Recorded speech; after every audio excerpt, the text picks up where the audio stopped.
In the Gospel of St. Matthew, Jesus presents to us a series of images in parables of how we are to understand the kingdom of heaven. The kingdom of heaven is like, the kingdom of heaven is like, and so on. And in the 25th chapter, we have Jesus teaching the parable of the master who goes away and leaves with his servants so many different talents, one with 5, one with 2, one with 1 talent, and returns to question them what they've done with the talents he's given them. Now, St. Gregory the Great tells us this parable shows us the mercy of God, because he is warning us of what we will face in judgment. St. Gregory the Great says to us that there is a responsibility that each of us have for all the blessings, for all the gifts, the skills, the abilities, the natural and spiritual gifts that God has given. And that God, when he returns to judge us, will call us to account for exactly how we've used these gifts, these blessings. But St. Gregory the Great says to us, we who have been given much will be judged more severely. If we have been given much in this life, God will judge us more severely on the day of judgment, because we have this responsibility to use the gifts he's given us. Now, we must recall that there are many kinds of gifts. As I said, there are spiritual and there are natural. All of us, every human being, is endowed with some natural gifts of some kind. Even before we are Christian, we may be able to use these skills, these gifts in different ways. And then when we are baptized and illuminated, we are given spiritual gifts. All of these gifts, whatever their nature, whatever their kind, must be used in the service of God. Now, in the parable, Jesus presents to us different servants, and there is one servant who is judged very harshly by the master in the parable. And we must ask ourselves, who is it we identify with? Who are we in this parable when it comes to the different servants? How are we using these talents given by God? Jesus describes how the master calls the servants, and the one servant comes to him and says, I buried the talent you gave me in the earth.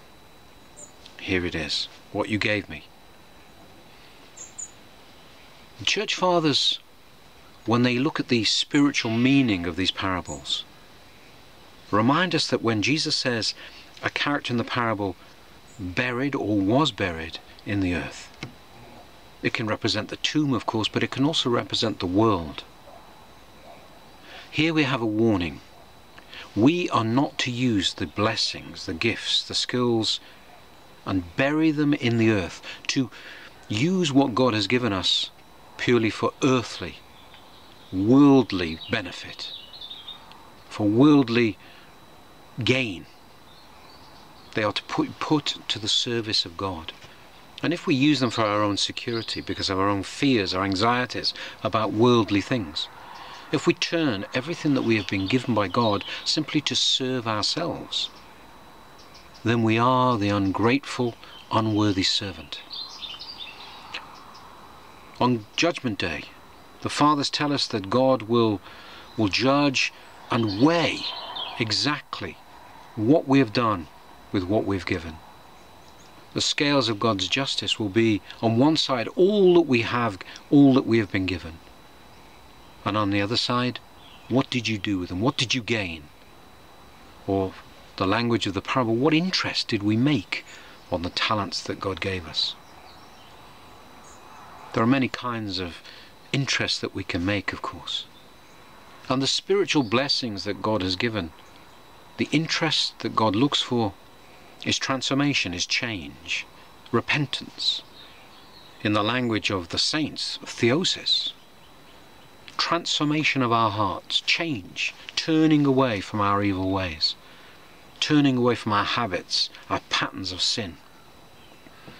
The faithful servants, Jesus tells us through this parable, will be rewarded with treasures and talents beyond anything that belongs to the earth. the heavenly, eternal treasures of God.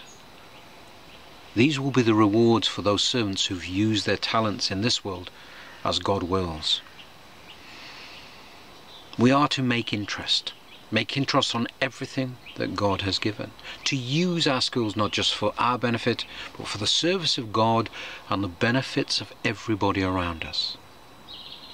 Whether we are talking about our skills, our abilities, these gifts that God has given, or our relationships, our families, our friends, our work, our personal wealth.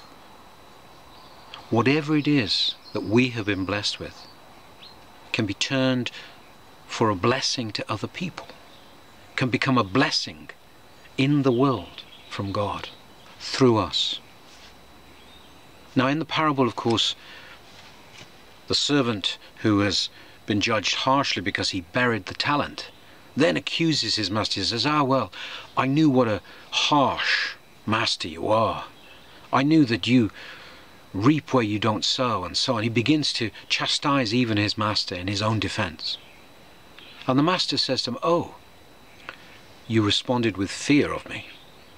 Here, the church fathers tell us, this servant represents all of us who do not seek change, who do not seek transformation, who do not seek spiritual growth out of fear. We can fear stepping beyond the securities of our lives. We can fear letting go of control. We can fear loving. We can fear repenting because it challenges us.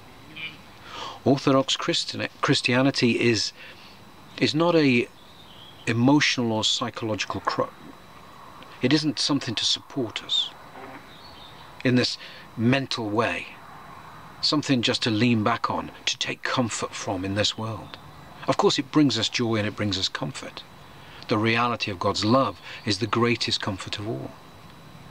But Orthodox Christianity challenges us, and it insists that we change, that we look at ourselves and how we are living. How am I using these gifts that God has given me?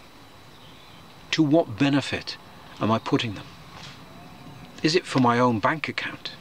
Is it purely for my own security and self-interest? Or am I putting the gifts of God to the service of God and for the blessing of all? So when we hear this parable, all of us who know that we've pursued darkness, we must remember none of us can claim not to have received a gift from God, a blessing from God. Every one of us is created in God's image. Every one of us has the spark of divine life within us. We are created in the image of God. Every one of us must recognize that we must be humble about what God has given. We must be grateful for all that God has poured into our lives. And when we review, despite the fact that we've pursued darkness, despite the fact that we have covered very often the blessings and gifts within ourselves with selfishness, with all the passions that plague us, let us come to our senses. Let us hear the words of Jesus in this parable. Let us seek out all those things we've buried in the world. If we have taken these blessings, these gifts and skills, and truly buried them in the earth, let us go and dig them up. Let us change. Let us begin to use these things properly. That on Judgment Day, when that master who in the parable went off to a far country and then returned, we're reminded that Jesus is returning. Every moment his return comes closer. Much of the world will be caught off guard. Much of the world will be unprepared. But Jesus warns us that we may be prepared, that we may live according to his commandments, that he may not catch us unawares, but in his mercy says, look, I'm coming. There is judgment. Put your trust in me. Live the way I command you. Dig up those things that you have buried in the earth and offer them to the service of God.